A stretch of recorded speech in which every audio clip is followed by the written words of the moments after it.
Bonjour à tous, chers frères et sœurs, vous qui avez pris l'habitude de nous suivre, voilà, c'est de nouveau pour vous Madeleine Bala dans notre émission L'adoration, un style de vie que nous avons commencé vendredi dernier après notre 4e édition de Born to Worship qui s'est déroulée ce 9 février dernier dans les locaux de l'église The Bridge, conduit par le pasteur Bill Schwartz. Nous rendons grâce à Dieu encore pour ce moment qui était vraiment béni. Nous avons pris le temps de dire merci au Seigneur dans notre émission précédente pour tout celui qui de manière pratique nous a aidés à la réalisation de cette œuvre de foi. Et nous disons merci au Seigneur pour tout ce qu'il a accompli au milieu de nous, car sa présence en nous a pu se manifester parmi nous. Donc nous rendons grâce à Dieu pour cela. Et aujourd'hui, j'aimerais faire une suite par rapport à cette émission, à l'introduction que nous avons faite le vendredi dernier. Nous allons commencer cette série dans l'adoration, un style de vie que nous appelons la parole, notre source, la parole de Dieu, notre source, la source de l'adorateur, la source du né de nouveau en Jésus-Christ, car nous sommes nés de la parole de Dieu, de l'évangile de Jésus-Christ que nous avons entendu et que nous avons reçu. Notre verset de base pour cette série de partage sera dans le livre de 2 Pierre chapitre 1, verset 3, qui nous parle de sa divine puissance, de la puissance de l'évangile, qui est porteur de l'amour de Dieu, qui nous a apporté tout ce qui contribue à la vie et à la piété au moyen de la connaissance de celui qui nous a appelés par sa propre gloire et par sa vertu. Nous allons développer ce verset pendant quelques émissions et nous en donnions le contexte où l'apôtre Pierre était en train de parler de la foi. Au lecteur de son épître, il disait « À ceux-là qui ont reçu une foi du même prix que la nôtre, car notre foi a un prix, le prix du salut que nous avons reçu en Jésus-Christ. Quelqu'un devait mourir pour que la justice de Dieu par rapport au péché d'Adam soit accomplie. Et Dieu lui-même s'est fait chair et a accompli cette œuvre qui était parfaite, qui était divine, qui n'était pas faite de main d'homme, mais qui était faite pour sauver l'homme de sortir de cette nature de péché qui le retenait de la relation qu'il avait au départ avec Dieu lui-même. Et 2 Corinthiens chapitre 5 verset 17 nous apprend qu'en Jésus-Christ désormais nous sommes de nouvelles créatures, que les choses anciennes sont passées, que nous sommes devenus des créatures nouvelles, renouvelées dans notre intelligence par la parole de Dieu. Parce que, ayant été transformé dans notre esprit, l'homme intérieur a été régénéré dans une espérance vivante que personne ne peut entacher, que personne ne peut influencer d'une œuvre humaine, parce que c'est fait dans le spirituel, c'est de l'intérieur. Notre salut a été acquis en Jésus-Christ. Et ici, l'apôtre Pierre est en train de rappeler à ses lecteurs et dit que sa divine puissance nous a donné tout ce qui contribue à la vie et à la piété, à une vie pieuse ici. La piété n'est pas « Ah, je suis un saint ». La piété, c'est manifester la gloire de Dieu, c'est marcher dans les œuvres que Dieu a préparées d'avance pour nous afin que nous les pratiquions. Ce sont des versets que j'aime citer encore et encore. Ça, c'était Éphésiens, chapitre 2, au verset 10, qui nous rappelle que nous sommes l'ouvrage de Dieu ayant été créés en Jésus-Christ pour des œuvres. Nous avons été définis dans un schéma de travail divin qui est pour notre joie et pas pour notre malheur, comme il est si bien dit dans l'Ancien Testament, dans le livre de Jérémie, si je ne m'abuse, chapitre 29, verset 11, ou chapitre 33, verset 3, le 29-11 dit que Dieu a des plans de projets pour nous, qui est pour que nous ayons un avenir et de l'espérance. Et 33.3 nous dit que nous puissions l'invoquer et il nous répondra, il nous montrera des choses cachées que nous ne connaissons pas. En Jésus-Christ, nous avons été rapprochés de Dieu. En Jésus-Christ, Dieu vit en nous et nous avons cette capacité spirituellement naturelle de pouvoir communiquer avec Dieu parce que le voile du temple a été déchiré dans le corps de Jésus-Christ, en sa mort et en sa résurrection.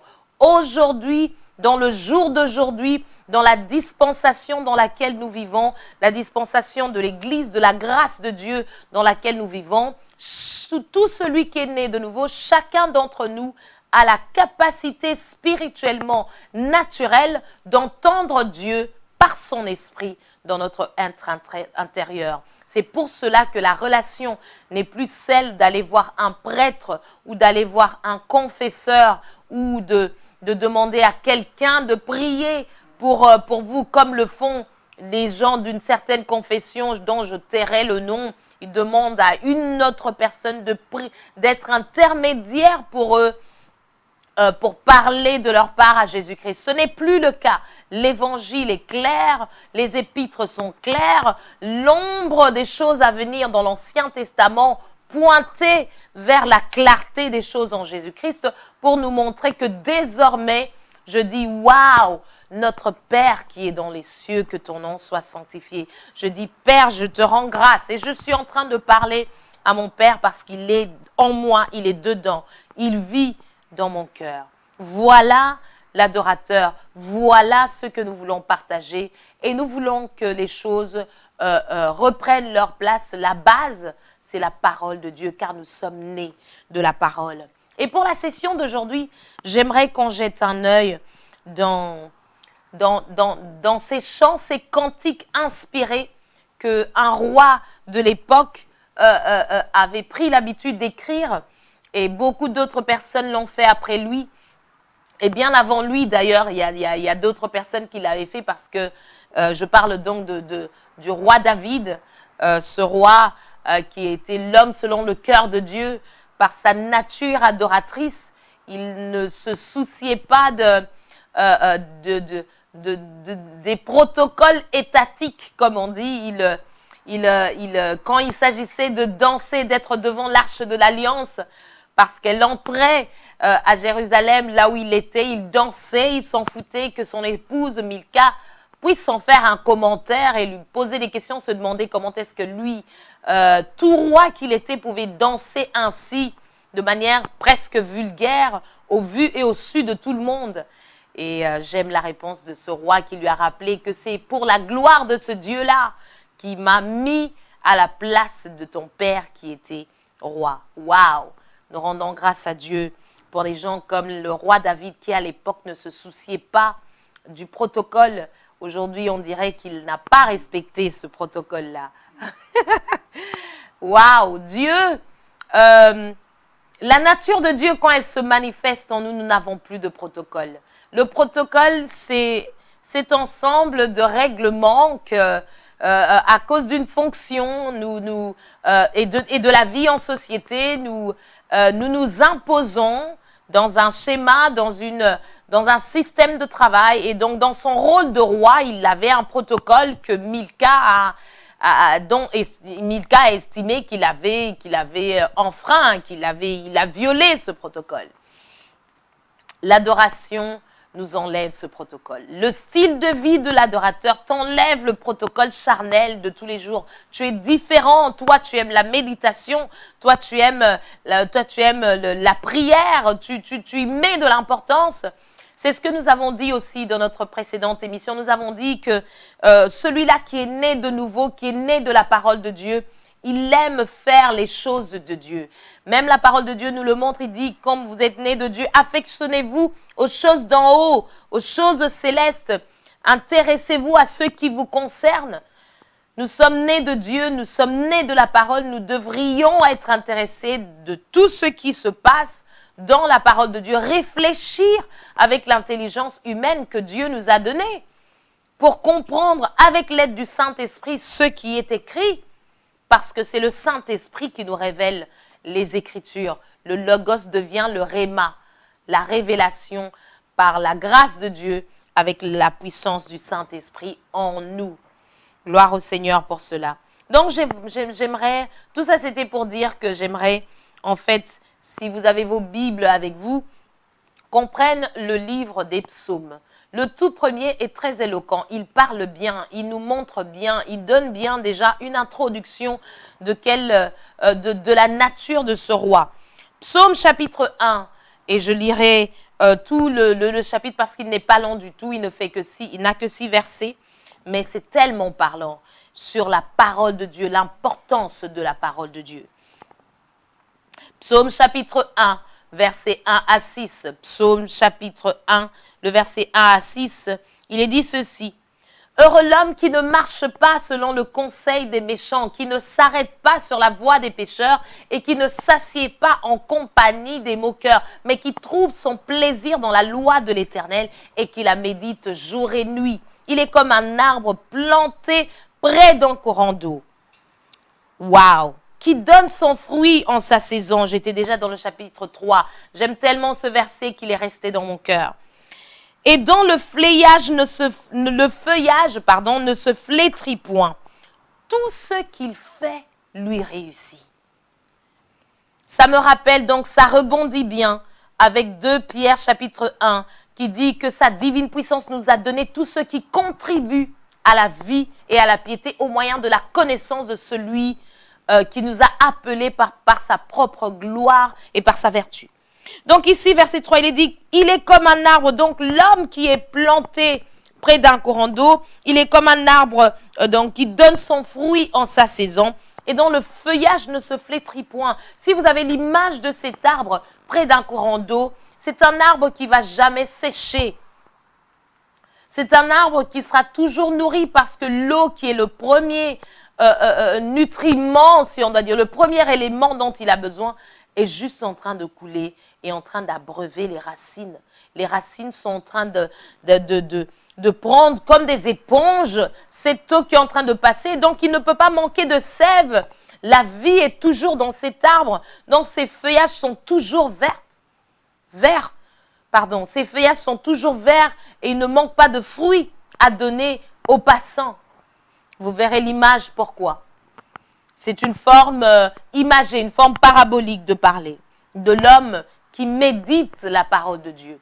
Heureux l'homme qui ne s'arrête pas sur la voie des pécheurs, qui ne s'assied pas en compagnie des moqueurs, mais qui trouve son plaisir dans la loi de l'Éternel. Il vient trouver son plaisir. Donc, c'est un effort qu'il fournit. Vous allez voir pourquoi je le dis, ça va rebondir sur la suite des versets de Pierre qui parle des vertus chrétiennes. Et on dit que si ces choses sont en nous, nous ne serons point oisifs. Ça veut dire que c'est un effort de discipline spirituelle que nous faisons en travaillant à la manifestation de ces grâces, de cette onction du Saint-Esprit qui est en nous et qui se manifeste par la patience, qui se manifeste par la miséricorde, qui se manifeste par la bonté. Nous avons tendance à croire que l'onction est celle qui guérit seulement les malades. L'onction, c'est aussi celle qui parle à ton voisin par ta bonté et par ta miséricorde et qui l'attire vers Dieu. C'est une œuvre de grâce que Dieu va faire à ce moment-là. Ce n'est pas nécessairement une œuvre de miracle, guérison d'un malade qui va parler à ton voisin ou à ta voisine, qui fera qu'il vienne au Seigneur. D'ailleurs, d'autres vont dire « Oh, il n'était pas vraiment malade ». Mais l'onction, c'est le Saint-Esprit en toi qui se manifeste selon chaque circonstance, selon le besoin du moment. Et c'est de manière intentionnelle. Donc, cette grâce est sans limite en toi. Et c'est une décision de ta part et de la mienne de la manifester. Les vertus chrétiennes, nous allons y arriver. Mais voyez déjà ce que l'apôtre, j'allais dire, le roi David, oui, il était apôtre, il parlait de manière prophétique de Jésus-Christ. Ici, il dit, il est comme un arbre planté près d'un courant d'eau, qui donne son fruit en sa saison, et dont le feuillage ne se flétrit point.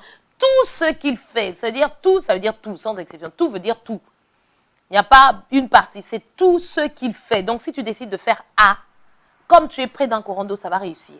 Tu quittes A, tu décides que tu vas faire B. B aussi, ça va réussir. Laissez-moi juste terminer jusqu'à la fin de ces passages.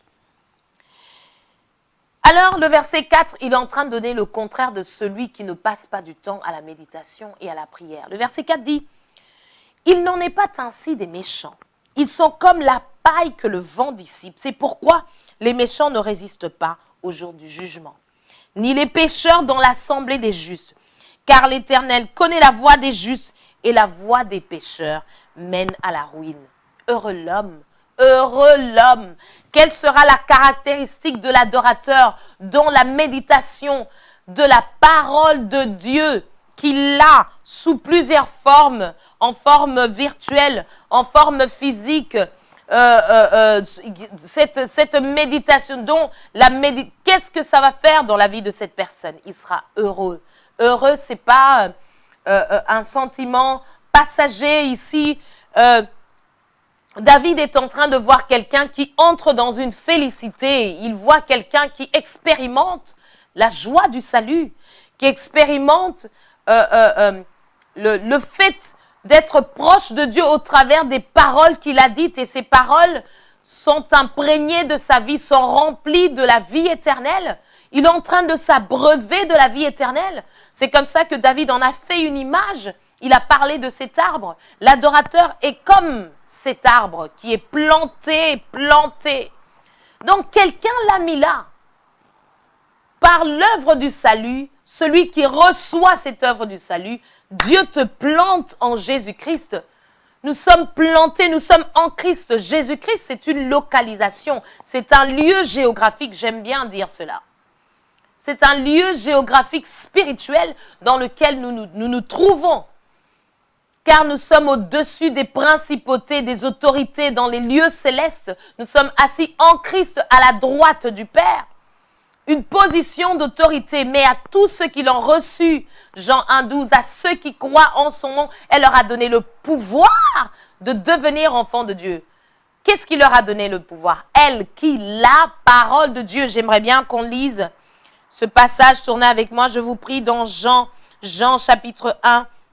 C'est un passage de référence que nous connaissons dans les évangiles qui parle de la manifestation de la parole en chair. Elle est devenue Jésus-Christ. Dieu a parlé, il a dit, ok, personne n'ira à ma place, moi-même j'y vais. Je vais prendre la place de l'homme. Chapitre 1, verset 1, Jean 1, au chapitre donc 1, verset 1, il dit au commencement, donc la parole faite chair. Au commencement était la parole et la parole était avec Dieu et la parole était Dieu. Elle était au commencement avec Dieu. Toutes choses ont été faites par elle. Donc s'il y a quelque chose qui te dérange dans ta vie et qui t'empêche de mettre en priorité la parole de Dieu et la méditation de la parole de Dieu et la prière, rappelle-toi que toutes choses qui existent, que tu vois ou que tu ne vois pas, ont été faites par la parole de Dieu. Donc, toutes choses obéissent à la parole de Dieu. Si tu décides aujourd'hui d'allouer plus de temps à la méditation et à la prière, tu n'as qu'à parler. Tu n'as qu'à décider, le déclarer dans ton atmosphère spirituelle pour que ça soit basé. Il dit, toutes choses ont été faites par elle et rien de ce qui n'a été fait n'a été fait sans elle. En elle était la vie et la vie était la lumière des hommes. La lumière luit dans les ténèbres et les ténèbres ne l'ont point reçue. Il eut un homme envoyé de Dieu. Son nom était Jean. Il vint pour servir de témoin, pour rendre témoignage à la lumière, afin que tous crussent par lui. Il n'était pas la lumière, mais il parut pour rendre témoignage à la lumière. Nous parlons ici de Jean-Baptiste. Cette lumière était la véritable lumière qui, en venant dans le monde, éclaire tout homme. Et cette lumière est déjà dans le monde. La grâce de Dieu est disponible. Pour qui? Descendons. Cette lumière était la véritable lumière qui, venant dans le monde, éclaire tout homme. Elle était dans le monde, et le monde a été fait par elle, et le monde ne l'a point connue. Elle est venue chez les siens, et les siens ne l'ont point reçue. Nous voyons déjà l'histoire imagée ici de la manifestation de Dieu en la personne de Jésus-Christ, 100% homme et 100% Dieu, qui a vécu à son époque et qui aujourd'hui, par son esprit, nous conduit. Le Saint-Esprit nous conduit. Donc le verset 12 dit, on arrive au verset 12, au verset 11, il dit, elle est venue chez les siens ne l'ont point reçue, verset 12, mais à tous ceux qui l'ont reçue, à ceux qui croient en son nom, elle leur a donné. Donc il y a un don de Dieu dans sa parole. Waouh! Il est important pour nous, capital pour nous de comprendre que Dieu nous a donné quelque chose dans la parole de Dieu. Et Jean 3, verset 16 nous le dit. Car Dieu a tant aimé le monde qu'il a donné son Fils unique, afin que quiconque croit, le croit, il est là, qui l'ont reçu, à ceux qui croient en son nom. Elle leur a donné un pouvoir, à tous ceux qui l'ont reçu. Je suis en train de mélanger Jean chapitre 1, verset 12 et Jean chapitre 3, verset 16. Mais à tous ceux qui l'ont reçu, à ceux qui croient en son nom, car Dieu a tant aimé le monde qu'il a donné son fils unique, afin que quiconque croit en lui ne périsse point, mais qu'il ait la vie éternelle. Le don de Dieu est dans sa parole. Le don de Dieu est enveloppé par sa parole. C'est pour cela qu'il nous est dit que Dieu a choisi de sauver le monde par la folie de la prédication. Folie pour ceux-là qui ne connaissent pas cette grâce de Dieu et qui l'entendent comme de la philosophie humaine. Pour eux, c'est fou. Comment est-ce qu'on peut croire au fait que quelqu'un qui ait existé dans une époque, cette personne-là, peut nous avoir sauvés des péchés ou des attitudes incorrectes que nous faisons aujourd'hui? Waouh! Comment est-ce que nous pouvons réfléchir à ça? Ce sont des choses qui ne sont pas comprises par l'intelligence humaine, si ce n'est par la révélation du Saint-Esprit qui touche ton cœur par l'amour de Dieu, par l'espérance qui ne trompe point. Par l'espérance qui ne trompe point. L'amour de Dieu ne se raisonne pas avec des calculs humains. L'amour de Dieu, c'est elle qui a créé le monde entier. C'est dans sa grâce, c'est dans son amour qu'il a créé tout. La bonté de Dieu, la miséricorde de Dieu se voit dans toute sa création. Donc, il y a le don de Dieu dans sa parole. Dieu nous a donné sa vie dans sa parole. Quand quelqu'un te dit « je te donne ma parole que je vais faire », cela, ça veut dire qu'il engage tout son être, il engage son intégrité, il engage sa réputation, il engage son temps, il engage son énergie. Il planifie déjà dans la tête comment il va le faire parce que là, il vient de faire une promesse. Et Dieu qui a créé l'humanité est celui qui nous a donné toutes choses. Sa parole, il nous a donné sa parole. Et dans sa parole, il nous a donné Jésus-Christ. Mais à tous ceux qui reçoivent Jésus-Christ, à ceux qui croient en son nom, il a donné le pouvoir de devenir enfant de Dieu. Le fait d'être enfant de Dieu, c'est avoir un pouvoir que les autres n'ont pas. C'est avoir l'avantage d'avoir le Saint-Esprit en nous. Le conducteur, le guide, il te dit, va à gauche, ne va pas à droite. Je te propose de faire plutôt ceci maintenant. Pense à faire cela un peu plus tard. Et quand on suit exactement les instructions du Saint-Esprit qui ne sont pas là pour nous abrutir, mais pour nous aider à manifester ces œuvres que Dieu a préparées d'avance, nous constatons qu'en fait, ah oui, tu avais raison, Saint-Esprit, waouh, waouh, waouh, ok. Et ça nous met dans cette disposition-là de toujours garder nos cœurs humbles et soumis à la conduite du Saint-Esprit, à la révélation de la parole qui est claire. J'aimerais dire à quelqu'un que la vie de foi, la discipline en Christ, c'est quelque chose d'intentionnel. Intention veut dire je réfléchis à la chose et je calcule très exactement comment je vais faire. Notre foi doit être intelligente, notre foi n'est pas fanatique. Nous suivons, on parle de Jésus ici, je vais. On parle de Jésus là-bas, j'y vais. Et non, là, je vais aussi. Sans but, sans, comme on dit, sans repère. Ce n'est pas biblique, ça ne colle pas avec l'identité de Dieu. Dieu était méthodique dans la création. Le premier jour, il a créé ceci. Le deuxième, il a créé cela. Et à chaque fois, après la fin d'une première création, il regardait, il dit, Dieu vit que cela était bon. Genèse. Vous lirez Genèse 1 et 2, vous verrez toute la création jour après jour. Dieu est méthodique. Mon frère, ma sœur, tu as la capacité de planifier les choses pour mettre Dieu en priorité, pour mettre sa parole en priorité, pour mettre la prière en priorité. Le Saint-Esprit qu'il t'a donné, quand tu as reçu Jésus-Christ, tu as accepté que ta vie soit soumise à Christ. Tu as accepté la justice de Dieu dans ta vie. Tu as accepté que ce n'était pas par ta propre force que tu aurais pu t'en sortir et que c'est lui qui sait, toi, tu veux qu'il te conduise. Eh bien, à ce moment-là, tu comprends qu'il sait comment planifier les choses dans ta vie. Il sait te montrer le chemin, la voie à suivre. Mais de manière pratique dans la vie de tous les jours, de manière intelligente, nous devons savoir planifier. Ça, c'est mon temps de prière. Ça, c'est mon temps de méditation. Et en faire une habitude. Parce que dès que le corps prend un rythme, nous devons savoir que le corps a son rythme. Nos pensées fonctionnent selon un rythme. Notre âme, être intérieur, et notre esprit est réglé par l'œuvre de Christ qui est complète, qui est terminée. Dans notre esprit, nous sommes comme Christ, tel qu'il est, tel que nous sommes. Nous ne sommes plus sales, nous ne sommes plus des pécheurs. Dans notre esprit, nous sommes saints. Saint ne veut pas dire sans tache physique, blanc. Non, c'est pas ça la sainteté.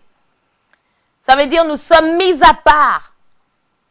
En Christ, il nous a sortis des ténèbres, il nous a transportés dans le royaume du Fils de son amour. Qui? Dieu, qui? La parole que nous avons reçue par la foi, cette foi que dont Pierre est en train de parler, il dit à ceux qui ont reçu la foi, une foi du même prix que la nôtre. Il y avait un prix dans cette foi-là, Jésus-Christ, sa mort et sa résurrection. Ça, c'est le travail qui avait été fait et qui est en Jésus-Christ dans notre esprit.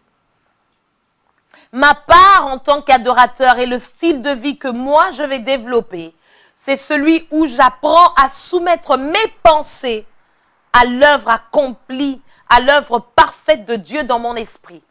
Et une fois que ma pensée apprend à demeurer soumise au Saint-Esprit, mon corps va suivre. Ma pensée va dire à mon corps, va à gauche, il ira à gauche. Va à droite, il ira à droite. Prends du temps à prier pour ce frère-là que tu ne connais même pas. Mais le Saint-Esprit met dans ton cœur le désir de Dieu d'intercéder, d'élever ta voix et dire, Seigneur, dans le nom de Jésus, je le déclare, qu'il soit gardé de tout mal. Et tu verras la puissance de Dieu dans les paroles que tu sors dans ta bouche. Et qui prendront la vie et qui va se manifester dans la vie de ce frère-là, de cette sœur-là. Pourquoi? Parce que tu auras mis en importance cette parole créatrice que tu seras en train de méditer et de manger au quotidien. J'étais en train de partager avec un frère juste avant l'émission et je disais que tous nous avons 24 heures. Et comme la parole de Dieu nous l'apprend, dans les lamentations de Jérémie, cet homme de Dieu qui à son époque avait compris que les bontés de Dieu se renouvellent chaque matin. Il avait considéré que c'était ainsi. Et nous pouvons voir que c'est ainsi. Parce que le soleil se lève, la pluie tombe, selon les saisons, chaque jour chaque jour, chaque jour. Et c'est pour tout le monde sans exception. La bonté de Dieu n'est pas pour les chrétiens. Je vais peut-être choquer quelqu'un en disant cela. Quelqu'un va penser que Dieu n'est bon que pour les chrétiens. C'est un mensonge. Sinon, alors les voleurs doivent se promener avec un carré sur eux, un carré de ténèbres sur eux. Physiquement, je veux dire. La bonté de Dieu se voit dans toute sa création. Comment? Le soleil se lève pour les bons et pour les méchants. La parole de Dieu nous l'apprend. La bonté de Dieu est sans limite. Quelqu'un me dira, mais quelle différence y a-t-il alors entre le chrétien et le païen? La vie éternelle. Celui que le païen n'a pas, c'est la vie éternelle. La parole de Dieu en lui. La création tout entière est faite de la main de Dieu. Mais avoir Dieu dans toi, par son esprit, ça c'est le privilège de ceux-là qui l'acceptent comme Seigneur et Sauveur. Donc la relation que j'ai avec Dieu en tant que créateur, c'est la même relation qu'a Monsieur Tout-le-Monde, même celui qui ne connaît pas Jésus-Christ comme Seigneur et Sauveur. Mais la relation que j'ai avec ce créateur en tant que Père, mon Père et moi, son Fils en Jésus-Christ, parce que nous sommes tous des fils en Jésus-Christ, cette relation-là, je l'ai acquise, elle est devenue mienne quand j'ai dit merci pour ton œuvre de salut pour ma vie. Je le reçois, prends la place du roi, parce que je crois que tu es venu me sauver de la mort et du péché, et tu m'as donné ta vie. Je reçois ta justice. Je crois que je n'aurais pas pu le faire moi-même et que tu l'as fait à ma place. Peu importe la situation, mon frère, ma soeur, là où tu es, tu entends cette prière, ton cœur est touché, tu peux faire cette prière avec moi et recevoir Jésus-Christ dans ton cœur aujourd'hui et que ta vie soit radicalement transformée. Peut-être que tu entends parler de Jésus ici et là. C'est celui qui est venu nous donner la paix que le monde ne sait pas donner. Même les riches cherchent la paix. Même ceux-là qui ont une aisance sociale cherchent la paix. Et on ne la trouve qu'en Jésus-Christ. Jésus ne vient pas nous donner de l'argent. Il vient nous donner la vie éternelle. C'est sa vie qui est déposée dans nos cœurs. C'est le don que Dieu nous fait au travers de sa parole. Si tu avais cru que c'est l'argent ou la famille ou la maternité que tu viendrais recevoir en Jésus-Christ, sache que ce ne sont que les conséquences de cette vie-là que tu reçois en Jésus-Christ. Ce n'est pas la première chose. Ce que tu reçois, c'est le salut, l'éternité. Une connexion à haut débit, comme j'aime bien le dire, au-delà de ce que l'homme peut penser ou même demander. Tu es reconnecté avec le créateur de l'humanité, le créateur de l'univers, de manière personnelle, de manière intime. Tu parles et il t'entend. Là, je parle, il m'entend et il me répond. Et j'ai la capacité de l'entendre, comme tout celui qui est né de nouveau. C'est la parole de Dieu qui fait ça. Parce que nous avons cru en cette parole-là. Ce n'est pas une parole de géographie, ce n'est pas une parole d'histoire, ce n'est pas une parole de philosophie. C'est l'histoire de Dieu lui-même qui est venu ici-bas dans le monde, dans une époque donnée de l'existence du monde, qui a été manifestée dans la chair en la personne d'un homme, Jésus-Christ, et qui a payé le prix physique et spirituel de ma réconciliation avec ce Créateur. Et en disant, tu es mon maître, tu es mon Créateur, je veux avoir cette relation-là restera avec toi, j'entre tout de suite de manière instantanée dans cette relation filiale, spirituelle, qui n'est pas parce que j'avais fait des choses ou que je n'avais pas fait des choses, mais qui est parce qu'il avait déjà pourvu dans sa grâce et dans sa miséricorde, il avait déjà donné. Mais à tous ceux qui l'ont reçu, à ceux qui croient en son nom, il leur a donné le pouvoir de devenir. Le pouvoir de devenir enfant de Dieu. Donc, on voit ici un homme qui est dans la joie parce qu'il était dans un état de faiblesse, de tristesse, de mort physique comme spirituelle. Et David est en train de nous expliquer l'état de celui qui reçoit Jésus-Christ comme Seigneur et Sauveur de manière prophétique. Il le dit, heureux l'homme qui ne marche pas selon le conseil des méchants, qui ne s'arrête pas sur la voie des pécheurs, qui ne s'assied pas en compagnie des moqueurs, mais qui trouve son plaisir dans la loi de l'Éternel et qui la médite jour et nuit. Il est comme un arbre planté près d'un courant d'eau, qui donne son fruit en sa saison. Celui qui donne un rythme de méditation et de prière à son corps et donc ses pensées sont renouvelées et en bénéficient, donc son esprit est conduit dans les œuvres de Dieu, dans les œuvres divines ici-bas sur la terre. Cette personne-là devient une source de bénédiction ambulante, une source de bénédiction en marche, parce que tout ce qu'il fait lui réussit. Ça veut dire qu'au boulot, tout ce que tu fais réussit. Ça veut dire que la faveur et la grâce de Dieu qu'il y a en toi se manifestent. Et c'est là où je vais rebondir sur les vertus où l'apôtre Pierre est en train d'expliquer à ses lecteurs. Il dit, à la fois ajouter la connaissance, à la vertu, la patience, à la patience, la charité, l'amour fraternel. Ce ne sont pas des choses que vous ajoutez, que vous prenez de l'extérieur, parce que ce sont des dons spirituels, esprit. Donc ça vient avec le Saint-Esprit qui est en toi dès l'instant où tu dis que tu as reçu Jésus-Christ comme Seigneur et Sauveur. L'amour de Dieu ne vient pas de l'extérieur. Cette tendance de prière que nous avons à demander l'amour de Dieu de l'extérieur est assez compliquée et nous donne l'impression que c'est extérieur à nous. Si le Saint-Esprit est en toi et que Romains chapitre 5 verset 5 nous dit que c'est le Saint-Esprit qui répand cet amour dans ton cœur, pourquoi penser que cet amour vient de l'extérieur? Si le Saint-Esprit est en toi, la patience, la bonté, la bénignité, la fidélité, la tempérance, la maîtrise de soi, la charité, la miséricorde, tout ça est en toi, est en moi.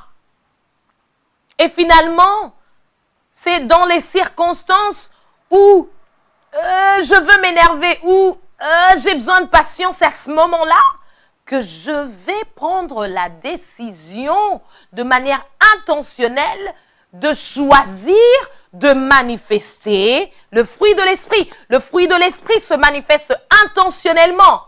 Dans la parole de Dieu, nous voyons que nous avons le fruit de l'esprit. Galates 5. Galates chapitre 5, à partir du verset 19, on parle des œuvres de la chair. Et au 22, on en arrive au fruit de l'esprit. Mais le fruit de l'esprit, c'est l'amour. Et pour moi, je le vois toujours comme une orange avec plusieurs parties. Mais c'est un même fruit qui est produit, dont on bénéficie selon les circonstances des différentes parties. La patience, la joie, la bénignité, la miséricorde, la fidélité, la tempérance. Et ce fruit, c'est cet arbre planté près d'un courant d'eau qui le produit. Celui qui médite, celui qui de manière intentionnelle, j'aime bien le mot intentionnel. Le mot intentionnel veut dire quelqu'un qui planifie. Je pourrais dire de manière planifiée, cette personne ne veut pas marcher selon le conseil des méchants. David, à son époque, il n'avait pas le Saint-Esprit en permanence, mais il l'avait déjà compris. Il dit, heureux l'homme qui ne marche pas selon le conseil des méchants. S'il ne marche pas selon le conseil des méchants, ça veut dire qu'il marche selon le conseil du Saint-Esprit. Parce que soit c'est noir, soit c'est blanc. Pas dans les couleurs, dans les dispositions. Soit c'est le royaume des ténèbres, soit c'est le royaume du Fils de son amour. Il n'y a pas de gris. Le gris a été inventé par un mélange qui est tiède. Dieu a dit, si tu es tiède, je te vomirai. Soit tu choisis, soit tu es complètement chaud, soit tu es complètement froid. Comme ça, au moins, je sais où est-ce que je me tiens, comment est-ce qu'on fonctionne dans notre relation, toi et moi. Heureux l'homme qui ne marche pas, qui a choisi de suivre le conseil du Saint-Esprit, un excellent guide qui parle à nos cœurs parce qu'il est l'Esprit de Christ que nous avons reçu en nous et qui, au travers de la parole, comment est-ce que je peux entendre le Saint-Esprit? Quelqu'un se pose la question maintenant. Comment est-ce que tu vas reconnaître la voix du Saint-Esprit? Dans la parole de Dieu. C'est dans la parole de Dieu que tu reconnais la voix du Saint-Esprit. Tu ne connais pas la voix du Saint-Esprit à l'extérieur de la parole de Dieu. Heureux l'homme qui ne marche pas selon le conseil des méchants. Heureux l'homme qui ne s'arrête pas sur la voie des pécheurs. La voie de celui qui veut marcher selon sa propre volonté charnelle. Et qui ne s'assied pas, donc qui ne prend pas une... Donc si vous voyez quelqu'un qui est en mouvement, c'est quelqu'un qui marchait, il marchait, et puis il s'arrête, et puis il s'assoit. Mais c'est dans une circonstance qui n'est pas correcte et que David a remarqué. Et il le chante dans un cantique. Aujourd'hui, on pourrait en donner un autre son. On pourrait le voir autrement. Il dit, heureux l'homme qui ne marche pas selon le conseil de méchants, qui ne s'arrête pas sur la voie de pécheurs et qui ne s'assied pas en compagnie des moqueurs. Ça veut dire que l'adorateur, dans son style de vie, il n'a pas de méchant autour de lui. Méchant, c'est celui qui pense autrement que Dieu, tout simplement. Méchant, c'est celui qui veut te conduire en dehors de la volonté de Dieu pour toi. C'est celui-là le méchant. Et ce n'est pas toi qui l'appelles méchant, c'est Dieu qui l'appelle méchant. Ici, c'est David qui le traite de méchant. Il dit, heureux l'homme, il sera heureux celui qui décide de ne pas considérer les conseils de méchants. De ne pas s'arrêter sur la voie de ceux-là qui ont décidé qu'ils ne veulent pas de Christ. Et qui ne s'assied pas en compagnie de ceux-là qui aiment bien parler du mal des autres et s'en moquer. Et qui n'ont pas un cœur repentant de se dire, oh, j'ai mal fait, j'aurais pas dû faire cela. Et de changer d'attitude. Donc, David remarque, il dit, cette personne-là a compris la parole et cette personne-là, il est comme un arbre planté. Vous savez, un arbre qui est planté, si je dois prendre l'exemple de cet arbre qu'on appelle le cèdre, par exemple le cèdre du Liban, la parole de Dieu en parle, c'est un arbre qui a la particularité de descendre sous terre dans une profondeur double de sa hauteur visible. Je donne un exemple. Si le cèdre pousse physiquement et qu'on le voit et qu'il mesure 5 mètres, ça veut dire que sous terre, ses racines ont 10 mètres. Sous terre, ses racines ont pris une profondeur de 10 mètres. Imaginez un immeuble de 10 mètres ou un immeuble de 10 étages en sens inverse, enraciné. Pourquoi? Parce que physiquement, il a 5 étages. C'est ça le cèdre, la particularité naturelle d'un cèdre. Ici, David il dit qu'il est planté. Il est comme un arbre planté près d'un courant d'eau. Quand on voit planter, c'est quelqu'un qui a fait l'action. Planter, les racines ont pris place sous terre, se sont développées sous terre et dans un endroit particulier, près d'un courant d'eau qui lave, qui change la mentalité, la parole de Dieu qui nous transforme. Mes frères et sœurs adorateurs, mes frères et sœurs adorateurs, je veux dire celui qui a reçu Jésus-Christ comme Seigneur et Sauveur. Si un jour tu as dit que Jésus-Christ devient maître de ma vie, c'est lui qui me conduit par son esprit, tu es un adorateur. Et ici, j'ai voulu qu'on partage sur le style de vie de l'adorateur. Et la base, la source, notre source d'existence, parce que nous avons, notre vie est désormais soumise à Christ, comme nous le dit Galates 2:20, eh bien, notre source, c'est la parole de Dieu. La parole de Dieu en tant que chrétiens, nous avons ce livre que nous appelons la Bible, ce livre que nous considérons comme étant saint, ces écrits qu'ont reçus certaines personnes à l'époque de Christ ou bien d'autres avant ou même après le Christ. Ils ont été inspirés d'inscrire ces paroles qui ont été écrites dans des langues qui nous ont été traduites en grec et en hébreu. Et aujourd'hui, on a des versions en français, en anglais, dans toutes les autres langues. C'est le livre le plus traduit dans le monde. Mais il garde sa puissance spirituelle. Peu importe la traduction, il garde sa substance qui est sa puissance, c'est l'amour de Dieu qu'il répand. Et c'est notre devoir de méditer. Le verset du jour, nous avons aujourd'hui des applications qui nous donnent le verset du jour. Médite cette parole. Ou prends le temps de faire une série, de lire sur la vie de Jésus, de vouloir apprendre sur l'amour de Dieu, ou de vouloir apprendre sur le pardon. Une notion particulière dont parle la parole. Fais-en un style. Un style inclut un rythme. Un rythme que tu vas t'imposer toi-même. Parce qu'il y a une discipline, il y a une manière, un mode de vie. Quelqu'un qui aime bien les vêtements aura un style vestimentaire, on dit. Celui-là, il ne met que des pantalons et ses pantalons sont toujours comme ça, sont un petit peu courts. Il aime ça, il fait ça et quand il sort pour faire des courses, pour aller s'habiller, c'est ça qu'il va cibler. S'il n'y a pas ça en magasin, il s'en va. Il va dans un autre magasin. Pourquoi? Parce qu'il est formaté. L'adorateur, il a un style de vie formaté dans la gloire de Dieu, dans la manifestation de la gloire de Dieu. Sa vie est une lettre de Dieu au monde. Il est en train de montrer la gloire de Dieu. C'est pour cela que nous vivons.